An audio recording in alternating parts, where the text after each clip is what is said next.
Welcome back to the Beauty Bulletin, your biweekly roundup of the biggest stories shaping the beauty world right now. Let's dive in. First up in industry news, 9-month U.S. prestige beauty sales saw a total of $24.1 billion, while mass beauty hit $54.5 billion. According to Circana, the U.S. beauty industry grew across all metrics in Q3, making for a robust 9-month breakdown. For the total of 9 months, so January through September of 2025, both prestige and mass markets saw exponential growth. Prestige market sales increased by 4% to $24.1 billion, while mass market sales increased 5% to $54.5 billion. For prestige beauty in particular, high concentrations, including eau de parfum and parfums, continued to make the greatest impact. So they saw luxury fragrance brand sales rise by double digits. Mini and travel size juices grew by 12%. I'm not sure I know what that is. And then mini discovery fragrance sets were up by 41%. And like I think say every single week, fragrance was the fastest growing category in the mass market, up 17% based on dollar sales and also double digits on a per unit basis. And we can't forget about hair. Prestige hair was up 8% to $3.5 billion. So all prestige hair segments reported growth, ranging from a single-digit increase for shampoos and conditioners to a double-digit lift in styling and treatment products. Skincare sales also fared well in the mass beauty market, with face serums and facial moisturizers being two of the fastest growing areas in the market. And if you listen to our Milani episode, you would remember the phrase mastige, which is a mix of mass and prestige.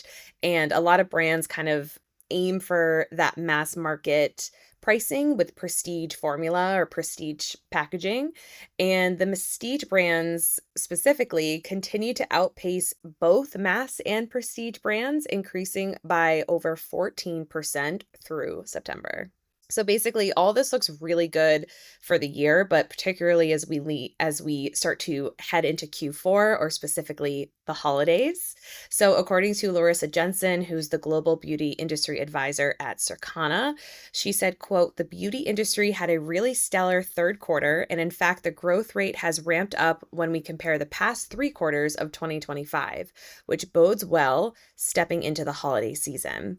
Beauty is in a position to shine this holiday, with 1/3 of consumers planning to gift beauty products. The momentum is especially strong among higher income households and those with children, millennials and Gen Z, who are not buying for others, but also indulging in self-gifting." How did you know? These groups are more likely to associate holiday shopping with bringing joy or practicing self-care, signaling a prime opportunity for beauty brands and retailers to craft messaging that celebrates both giving and personal wellness, end quote.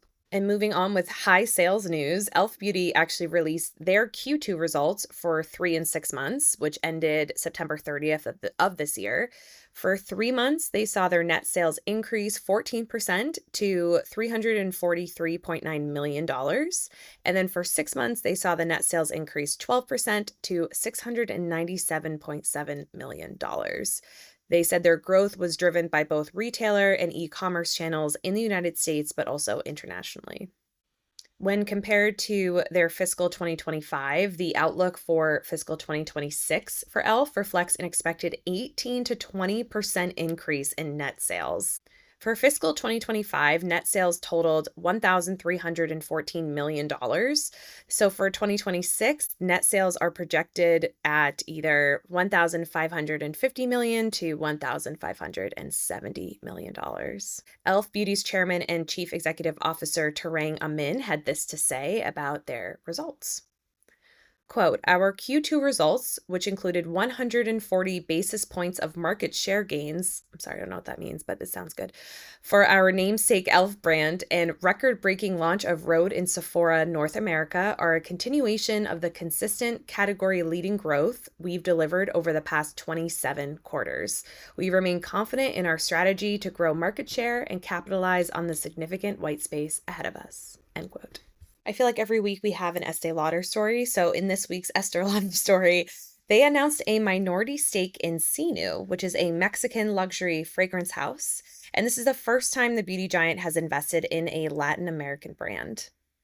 Founded in 2017, Xinu has built a following for its modern approach to perfumery, often described as blending scent, craftsmanship, heritage, and art. Stephanie de la Faveri, the president and CEO of Estee Lauder Companies, had this to say about the minority stake. Quote, Mexico has become a vibrant hub of fragrance innovation, a place where craftsmanship and cultural relevance come together in remarkable ways. Xinu embodies this spirit, redefining contemporary luxury through authenticity, artistry, and storytelling. As a minority investor, we are proud to support Xinu as it continues to grow and share the rich creativity and spirit of Mexico and Latin America with the world. This investment reflects our deep belief in the region's extraordinary talent and our ongoing commitment to nurturing emerging brands that are shaping the future of fragrance and beauty. End quote. The deal was completed through New Incubation Ventures, which is Estee Lauder's early stage investment and incubation arm. Xinu is led by 3 founders whose combined skills define its look and feel. Veronica Pena oversees scent development. Ignacio Cadena shapes the visual identity with more than 30 years of design experience. And industrial designer Hector Esra brings a focus on thoughtful and long-lasting design. Here's a quote from Veronica Pena. Quote, this investment represents a significant milestone for Xinu and marks the beginning of a new chapter for our brand, a pivotal moment where our unique vision for a fragrance company meets global possibility. Together with the Estee Lauder companies, we can boldly move forward in our aim to push the boundaries of what fragrance can be, a medium of storytelling, a vessel for culture, and a deeply human experience that transcends borders. End quote. And just a little Sarah note on this. I never heard of this perfume brand before, so I went and just did my own little side rabbit hole, if you will. The packaging is absolutely beautiful. Oh, it just looks like something you would want on your bathroom shelf.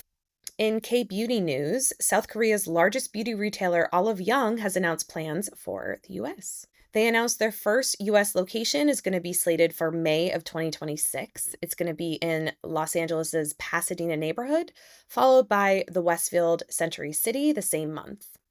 Olive Young is a 26-year-old retailer and has steadily become South Korea's top beauty shopping destination, crushing all competition, including Sephora, which actually left the country in 2024. So I don't have much more information on this, just that it's coming. I do know that a lot of people are getting, even more so than they have the last couple of years, kbeauty has become even more prominent in the beauty space. And I think while Sephora and Ulta are starting to carry more kbeauty brands, having an actual kbeauty retailer will be a huge moment, I think, for them. And I'll be interested to see which kbeauty labels they're able to work with and bring over to the US in particular. And yeah, I think this is going to be a big opening, I have a feeling. And in brand news, the sun care brand Supergoop has appointed Melissa Del Rey as its new chief executive officer and board director effective December 8th. Now, if you don't know, Supergoop is, like I said, a sun care brand. It does not have any affiliation with Gwyneth Paltrow's Goop. I just want to say that off the top because I do think people get confused. Understandably, Goop is not something that we see in brand names a lot, but Supergoop was actually launched in 2005 by someone named Holly Thagard, who launched the brand to change the way people think about everyday sun protection. And the brand is actually one of my favorites. I really appreciate all the different styles of sun care they have. If you want a glowy finish, a matte finish, they have hand screen, they have sunscreen for your eyes. They have such a wide range of sunscreen that makes it feel like part of your beauty routine. And after she launched this brand, it quickly became known for its focus on clean, feel-good SPF formulas that are designed for daily wear. And this was long before sunscreen became a mainstream beauty category. So they've obviously grown a lot in the last 20 years. And by appointing Melissa, they are bringing someone who has more than 20 years of experience across the global beauty and consumer goods sector. According to Beauty News Daily, she most recently served as general manager of Amazon US Health and Beauty, where she oversaw a wide-scale transformation of the retailer's beauty business. And then before Amazon, Del Rey spent over a decade at Procter & Gamble in marketing and sales leadership roles across their global beauty portfolio. And she also currently serves on the board of Cosmetic Executive Women, the nonprofit supporting women's leadership across the beauty industry. Here's what she said about joining Supergoop. Quote, Supergoop is one of those rare brands that defines a category rather than simply participating in it. The brand's commitment to innovation, education, and joyful sun protection has already transformed how people think about SPF. I'm thrilled to help accelerate that momentum, expanding our impact, deepening consumer connection, and bringing Supergoop's mission into more routines around the world. End quote.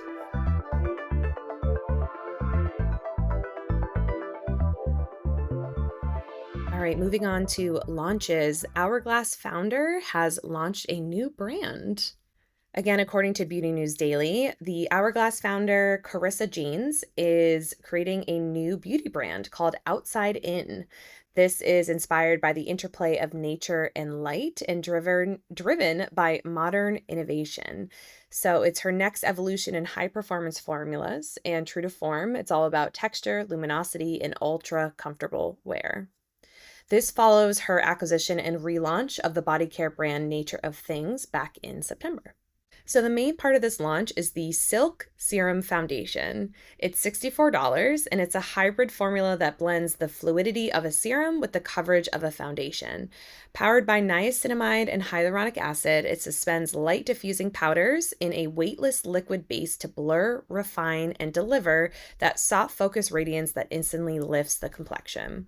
The coverage ranges from light to medium, depending on how many drops you actually use, and the texture is smooth enough to feel invisible on the skin. She also says the foundation sets itself without the need for setting spray, powder, or reapplication. Shade range was a priority for her. There are 25 tones that are created in collaboration with pro makeup artists to ensure that undertones actually match real skin. Here's what she had to say about creating this foundation. Quote, we wanted to create a foundation that's as light as air with the benefits of a serum and the performance to last all day. And we did. Silk Serum Foundation is a first of its kind complexion product with a silky, otherworldly texture that's completely unique. It diffuses light beautifully across the skin, creating a natural luminosity with a weightless second skin finish. Effortless, modern, and designed for the way people wear makeup today. End quote. Along with the foundation, you can also get the Serum Foundation Brush for $52. It is designed with wave-like synthetic bristles that pair perfectly with fluid textures, sweeping product across the face for an even, light diffusing finish. And to round out the launch, she also created the Floral Reserve Face Oil for $72. This is a feather-light blend of sweet almond, meadow foam seed, jojoba, macadamia, and sunflower oils. It absorbs quickly, supports the skin barrier, and delivers a smooth, hydrated base for makeup without any residue. And across the collection, every formula is clean, vegan, cruelty-free, hypoallergenic, fragrance-free, and suitable for sensitive and acne-prone skin. The packaging for these products also looks really interesting. So they use rice husk, bioresin, glass, and components designed to reduce reliance on virgin plastic without compromising that sculptural elevated feel that she's known for. I always post my sources in the show notes, so make sure to go over to Beauty News Daily for this story, and you can actually check out some images of the packaging. Also in launch news, the London-born beauty brand Pixi has expanded into fragrance. So Pixi is probably most known for its cult glow tonic, but they're now expanding into fragrance with Pixi Perfume, a new eau de parfum designed to not only leave you smelling good, but to also tweak your mood. So Pixi was actually founded over 25 years ago by makeup artist Petra Strand and has built a reputation for its no-fuss, skin-loving formulas designed to make you feel good. And now they want to bring that same thinking to perfume, positioning scent as part of an everyday self-care ritual.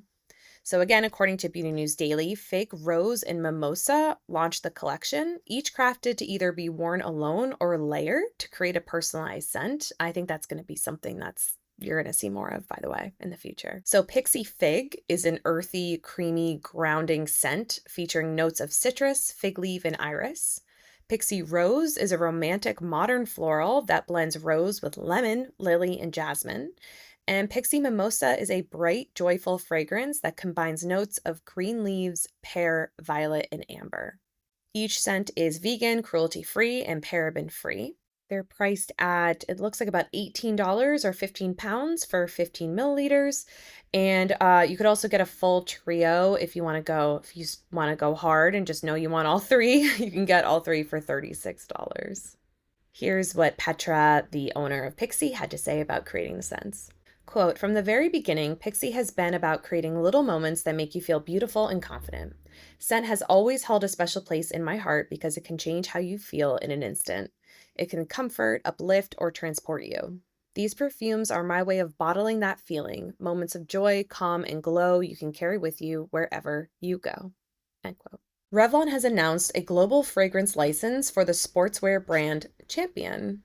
And yes, that Champion, the American sportswear company Champion. So the upcoming fragrance line will channel Champion's heritage and modern aesthetic, offering signature scents for men and women that reflect the brand's ethos: bold, confident, and unapologetically original. This agreement expands Revlon's fragrance portfolio and sets the stage for the launch of Champion's first signature fragrance collection. So this collection will be available globally in 2027. There's no further details on it, but they said it will be revealed in the upcoming months. And this news actually follows a series of moves by Revlon to reinvigorate its fragrance business, including the renewal of a global licensing deal for Juicy Couture in April of 2025. Here's a quote from Michelle Peluso, who's the current CEO of Revlon. Quote, "Champion's strong heritage and cultural relevance make it a powerful partner for Revlon. We are excited to welcome Champion into our portfolio of brands at this crucial time for both Champion and Revlon. As we focus on appealing to the next generation, we're thrilled to bring Champion's energy into the world of fragrance, another step forward in Revlon's resurgence." End quote.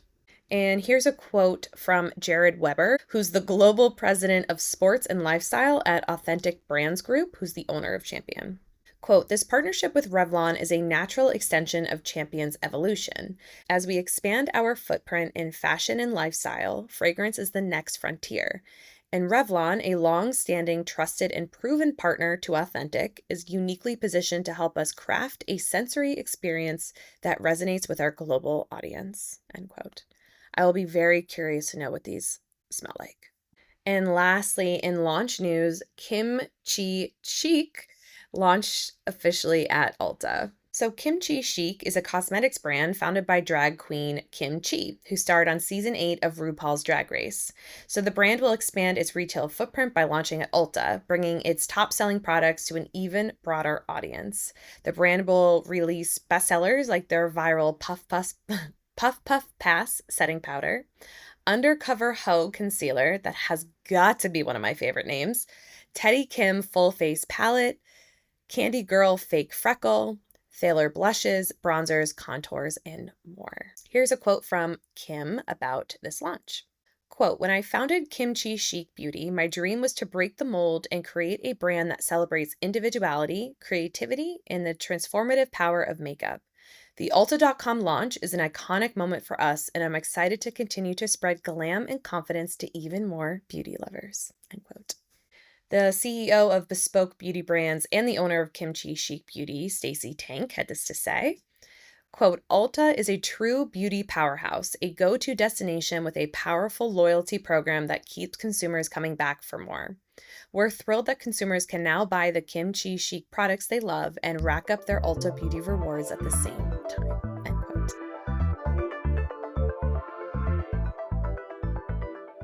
And lastly, for celebrity campaigns, it's all about Wicked right now. Let me tell you, everyone seems to be doing a Wicked beauty collab. So obviously starting with REM Beauty. REM Beauty, founded by Ariana Grande, has launched its limited edition Wicked for Good collection. So the bestsellers included the Glinda and Elphaba makeup sets, which featured the brand's hero and TikTok viral products, the Glossy Bomb and the Starlit liquid eyeshadows. But they had exclusive Glinda and Elphaba inspired shades. And yeah, I mean, this makes a lot of sense why if you're playing one of the characters, of course your brand is going to have a little wicked moment. So the CEO of REM Beauty, Andre Branch, had this to say. Quote, "The incredible response to Wicked for Good collection has exceeded our highest expectation. Doubling last year's record sales at launch shows the deep connection consumers have with our products and the brand," end quote. Another brand that hopped on the Wicked train was Kristen S. Hair. So they partnered with Universal Studios, and the brand reimagined its cult favorite products, but in Wicked-inspired packaging.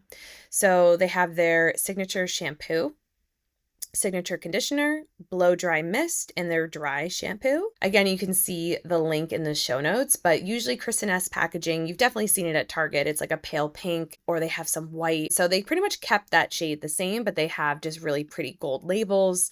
And yeah, it's not anything too outrageous. I'd say it's a nice balance of her brand and some Wicked font. And don't forget, you need to have your nails and lashes done too. So Kiss decided to launch a similar collection across their product lineup. So they created Kiss Nails, which were 8 glue-on nail styles inspired by the world of Oz. Their Impress Nails, which were 8 instant manicures glowing with the shimmering shine of Oz. They also had their Impress Minis, which were 2 magical designs for little ones for their perfect beginner manicure. They also had a bunch of different lash kits, including mini lash extensions and also longer, no glue needed lashes as well. And here's what their global marketing director, Kristen Garuso, had to say about their Wicked collab. Quote, "With Wicked for Good just around the corner, we couldn't be more excited to bring fans another unique collection that honors the story and its unforgettable characters.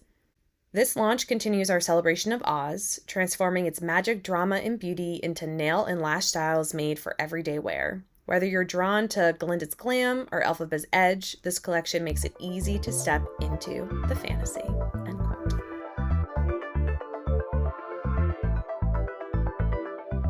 From the expansion of kbeauty to all the Wicked beauty collabs, that's your roundup of this week's top beauty stories. Stay tuned for the next Beauty Bulletin as we track the shifts shaping how we shop, wear, and experience beauty. And don't forget to like, rate, subscribe, and share with other beauty nerds or anyone you think would be interested. It really helps me out a lot. Until next time.